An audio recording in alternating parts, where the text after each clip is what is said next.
प्रभु श्री राम की नगरी अयोध्या जिसे आस्था का केंद्र माना जाता है, लेकिन बीते कुछ दिनों से राम मंदिर में चंदा चोरी की खबरों और उस पर हो रही सियासत को लेकर दुनिया भर में करोड़ों राम भक्तों को झकझोर कर रख दिया। राम मंदिर के चढ़ावे में चोरी का मामला अब सुप्रीम कोर्ट की दहलीज तक पहुंच चुका है। लेकिन इस बीच सबसे बड़ी खबर आई कि कर्नाटक के बेलगावी से, जहां राष्ट्रीय स्वयंसेवक संघ आरएसएस ने पहली बार इस पर अपना रुख साफ किया। संघ ने क्या कहा यह हम आपको आगे बताएंगे, लेकिन उससे पहले खास सवाल, क्या सच में मंदिर का चढ़ावा लूटने वालों के तार बड़े दिग्गजों से जुड़े हैं? और क्या 2027 के चुनाव से पहले राम मंदिर चंदा चोरी का मामला बीजेपी के लिए गले की फांस बन गया है? अयोध्या धर्म की नगरी है, अयोध्या भगवान राम की नगरी है। अयोध्या सब धर्मों का सम्मान है। अयोध्या में सब धर्म के देवी देवता विराजमान हैं। सवाल है राम मंदिर का। राम मंदिर में जो भी घटनाएं घटी उसके लिए सरकार ने कानूनी कार्रवाई किया। आज जो है चोरी करने वाले भी जेल में हैं।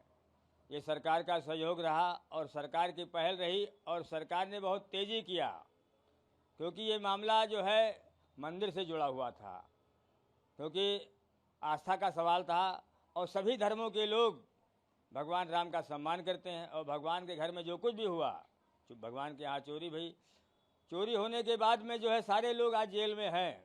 ये हमारे माननीय जो है मुख्यमंत्री जी, प्रधानमंत्री जी, सबकी ये देन है कि चोर जेल में है। आस्था पे कोई आस्था का सवाल है, आस्था बनी हुई है।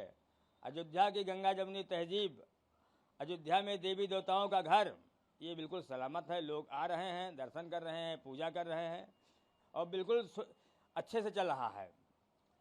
लोग जो है अयोध्या को बदनाम करने के चक्कर में जो काम किए हैं, जिन लोगों ने जो काम किया है, लोगों ने चोरी किया, वो जेल में है। ये सरकार की हमारी पहल रही। बहुत से लोग जो है बदनाम करने के चक्कर में है कि अयोध्या में भगवान राम के यहाँ चोरी हुई। ठीक है, चोरी हुई, लेकिन चोर पकड़े भी गए। ये सरकार की पहल रही, माननीय मुख्यमंत्री जी की देन रही, प्रधानमंत्री जी की देन रही। जितने भी ट्रस्टी हैं वो सब उसमें लगे हुए हैं कि जिन लोगों ने गलत किया उनको सजाएं मिल रही हैं और मिलेंगी। कर्नाटक के बेलगावी में 3 दिनों तक चली आरएसएस की अखिल भारतीय प्रांत प्रचारक बैठक में माहौल बेहद गंभीर था, क्योंकि मुद्दा था अयोध्या राम मंदिर का चढ़ावा घोटाला। बैठक के बाद संघ के अखिल भारतीय प्रचार प्रमुख सुनील आम्बेकर ने जो कहा, उसने सियासी गलियारों में खलबली मचा दी। संघ ने साफ कहा कि मंदिर की दानपेटी से चोरी की घटना न केवल दुर्भाग्यपूर्ण है, बल्कि ये करोड़ों भक्तों की भावनाओं के साथ खिलवाड़ है। संघ ने भरोसे के साथ कहा कि एसआईटी की जांच अब निर्णायक मोड़ पर है, लेकिन संदेश साफ है, आस्था का अपमान बर्दाश्त नहीं होगा।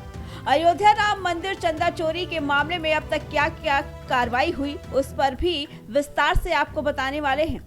दरअसल 7 जून को राम मंदिर में आने वाले चंदा चोरी की खबरों से हड़कंप मच गया। इसके बाद 13 जून को यूपी की योगी आदित्यनाथ सरकार ने मामले की जांच के लिए एसआईटी का गठन किया।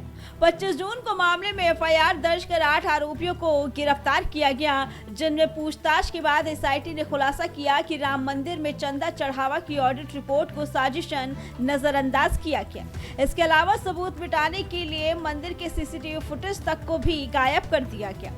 सूत्रों के मुताबिक 27 अप्रैल के बाद से 70 बार चोरी की फुटेज कैद हुई, लेकिन सवाल ये है कि क्या ये चोरी इससे पहले भी हो रही थी? जांच एजेंसियां 45 दिन से पीछे की कड़ियां नहीं जोड़ पा रही हैं, क्योंकि डेटा गायब है। टिन्नू यादव और अनुकल्प मिश्रा ये वो नाम हैं जो इस चढ़ावा चोरी के स्क्रिप्ट के मास्टरमाइंड बताए जा रहे हैं। दानपेटियों की चाबी किसके पास थी? किसने अपने ही रिश्तेदारों को भर्ती करवाकर लूट का नेटवर्क खड़ा किया? एसआईटी का शिकंजा अब धीरे धीरे मंदिर ट्रस्ट के करीबियों तक पहुंच रहा है। आज सुप्रीम कोर्ट में भी इस मामले पर अहम सुनवाई हुई। सीबीआई जांच और फॉरेंसिक ऑडिट की मांग ने मामले को और भी हाई प्रोफाइल बना दिया। तो वहीं दूसरी तरफ राम मंदिर चंदा चोरी मामले पर सियासत भी अपने चरम पर है। साल 2027 विधानसभा चुनाव से पहले विपक्ष मुद्दे को अच्छी तरह से भुनाने में लगा है। यही कारण है कि इस मामले पर विपक्ष का हमला तेज है। समाजवादी पार्टी से लेकर अन्य दल योगी सरकार की जीरो टॉलरेंस की नीति पर सवाल उठा रहे हैं। बीजेपी की ये अग्नि परीक्षा है, क्योंकि 2024 के बाद का ये सबसे बड़ा मुद्दा है जो सीधा भक्तों की जेब और उनकी आस्था से जुड़ा है। आने दीजिए, पहले भी माननीय न्यायालय ने इस विषय पर अपनी टिप्पणी की है और माननीय न्यायालय का जो आदेश निर्देश होगा उसका हम सम्मान करेंगे, आदर करेंगे। यूपी सरकार ने दिए हैं, 1 हफ्ते में रिपोर्ट सौंपेगी टीम। देखिए, सरकार की मंशा पर और सरकार की नीयत पर कोई सवाल नहीं खड़ा कर सकता। कोई भी विषय सामने आया है, सरकार ने उस पर बड़े ही संवेदनशीलता और गंभीरता के साथ निर्णय लिया है। अभी भी हम लोग कहना चाहते हैं, किसी को कोई शिकायत है, आप आइए, हम आपकी बात सुनेंगे। अयोध्या जी के प्रकरण पर सरकार पूरी तरीके से, पारदर्शी तरीके से उसकी जांच कराकर और दूध का दूध, पानी का पानी करना चाहती है, ताकि भविष्य में इस तरह की घटनाओं की पुनरावृत्ति ना हो और फिर से भगवान श्री राम की अयोध्या जी को राजनीतिक मुद्दा बनाने का कोई प्रयास न करे। सर, बाबा रामदेव हिंदू राष्ट्र बनाने की मांग कौन सी गलत बात है? अगर उन्होंने ये कहा कि सबका डीएनए एक है, तो इससे क्या कोई इनकार कर सकता है? कोई इनकार नहीं कर सकता है। तो बाबा रामदेव जी ने जो कहा, कोई गलत बात तो कही नहीं, जो सही है उन्होंने सामने रखा है।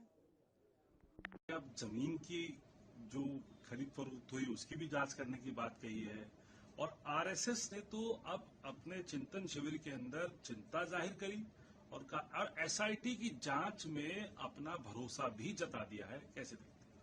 वो तो भरोसा जताएंगे ही, एसआईटी की जांच जो चाहेंगे परिणाम आ जाएगा। अब मैं आरएसएस से कहना चाहता हूं, देश आपसे चिंता नहीं चाहता कि आप इस प्रकरण पर चिंता व्यक्त करें, आपसे माफी की अपील करता है। आप जिम्मेदार अगर वहां चोरी हुई है, सारे मामलों में तो आप दखल देते हैं, आपका निर्देशन चलता है। इस गवर्नमेंट में और आप में कितना फर्क है? लोग कह रहे हैं कि दिल्ली दबा रही इस मामले को, तो चुपचाप आरएसएस को चाहिए पहले माफी मांगे। ये जो कलंक लगा है उपदेश न दे। लैंड डील मामले टेम्पल के बगल में है, उसमें भी जो ऑर्डर दिए हैं फ्लोट के, किस तरीके से देखते हैं, क्या कहेंगे? नहीं, अब तो जब इनका हकीकत बाहर आने लगा, उस समय हम लोगों ने जब आवाज उठाया था 2021 में भी सबूतों के साथ, और आज भी मैं बोलता हूं, हर पत्रकार, योगी जी कुछ न करें, किसी भी निष्पक्ष पत्रकार को एक्सेस दे दें कि रजिस्ट्री ऑफिस में जो उस समय रजिस्ट्रिया हुई थी उसके डिटेल्स दे दें। ये तो डकैती थी ना, और ये आदत हुई, उस समय अगर कार्रवाई हो गई होती तो मन में दहशत होता। तो ये बात तो साबित हो गया कि जो जगह जगह देश भर के मंदिरों के आसपास इस तरह की खबरें आ रही है, ये दुखी करने वाली है। सनातन में यकीन करने वाले लोगों को, जो सनातन सच्चे धर्म, सच्चे मतलब उसका जानते हैं, उनको आहत करने वाली है। इन लोगों के लिए धर्म सत्ता पाने का साधन है और मंदिर पैसा कमाने का एक जरिया है, इसके अलावा कुछ नहीं। लोगों की भावनाओं से खेलते हैं, धर्म का इस्तेमाल कुर्सी पाने के लिए करते हैं, और कुर्सी पाने के बाद मंदिरों पर कब्जा करते हैं। हालांकि सवाल ये है, क्या एसआईटी की जांच में बड़ी मछलियां सामने आएंगी या फिर मामला सिर्फ छोटे कर्मचारियों पर सिमट कर रह जाएगा? संघ की सख्त चेतावनी के बाद क्या मंदिर ट्रस्ट अपनी कार्य प्रणाली बदलेगा? अयोध्या से लेकर दिल्ली तक सबकी इसी पे नजरें टिकी है। इस खबर पे आपका क्या कहना है, हमें कमेंट करके जरूर बताइए। Bureau report, prime TV.